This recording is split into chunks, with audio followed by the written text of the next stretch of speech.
Think you're trying to reduce the complexity of a lot. I'm not. I'm trying to get, it's not complex. Thank you, Mr. Chairman. Since you bring it up, why don't we just start there? Dr. Verma, I wasn't sure I understood your answer to Senator Moody a moment ago. Do you think that men can get pregnant? I hesitated there because I wasn't sure where the conversation was going or what the goal was. I mean, I do take care of patients with different identities. I take care of many women. I take care of people with different identities. And so that's where I paused. I think, yeah, I wasn't sure where you were going with that. Well, the goal is just the truth. So can men get pregnant? Again, the reason I paused there is I'm not really sure what the goal of the question is. The goal is just to establish a biological reality. You just said a moment ago that science and evidence should control, not politics. Absolutely. So let's just test that proposition. Can men get pregnant? I take care of people with many identities, but can men get pregnant? I take care of many women that can get pregnant. I do take care of people that don't identify as women. That Can men get pregnant? Again, as I'm saying, Let me just remind you what you testified to a moment ago. Science and evidence should control, not politics.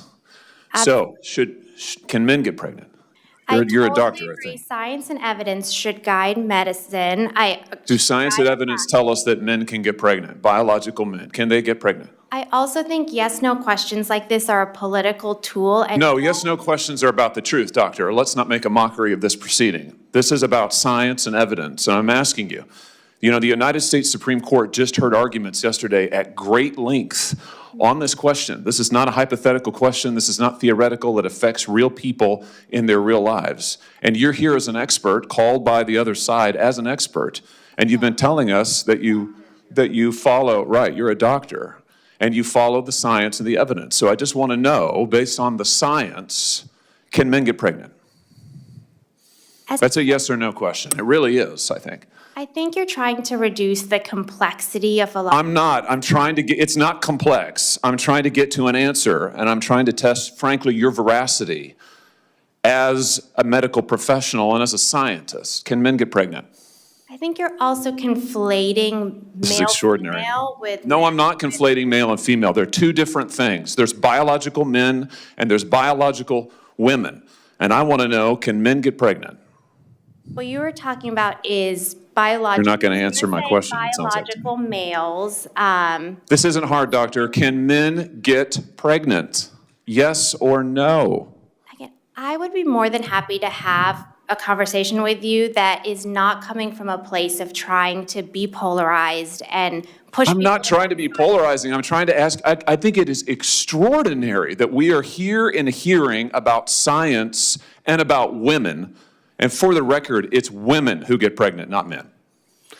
We are here about the safety of women and science that shows that this abortion drug causes adverse health events in 11% of cases. That's 22 times greater than the FDA label, another fact you haven't acknowledged, and yet you won't even acknowledge the basic reality that biological men don't get pregnant. There's a difference between biological men and biological women. I don't know how we can take you seriously and your claims to be a person of science if you won't level with this on this basic issue. I thought we were past all of this, frankly. I can't believe we're still here talking about this.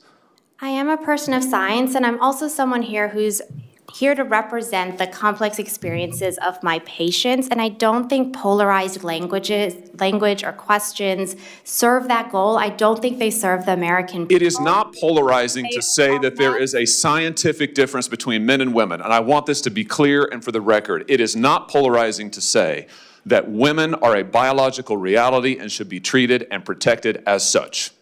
That is not polarizing, that is truth. It is also, by the way, the United States Constitution, which offers unique protections to women in a variety of circumstances as women. And your refusal to recognize women as women and men as men is deeply corrosive to science, to public trust, and yes, to constitutional protections for women as women. And I think it's extraordinary that you would sit here and advance a political agenda that has been thoroughly discredited and rejected by the American people in this forum. And I'm glad we had this exchange because it is exceptionally clarifying. It is also in many ways quite depressing. I see that my time has nearly expired. I just want to thank the other witnesses for being here. Thank you for protecting women and children. Thank you for your valiant efforts. Thank you for following the science. And thank you, Mr. Chairman, for this hearing.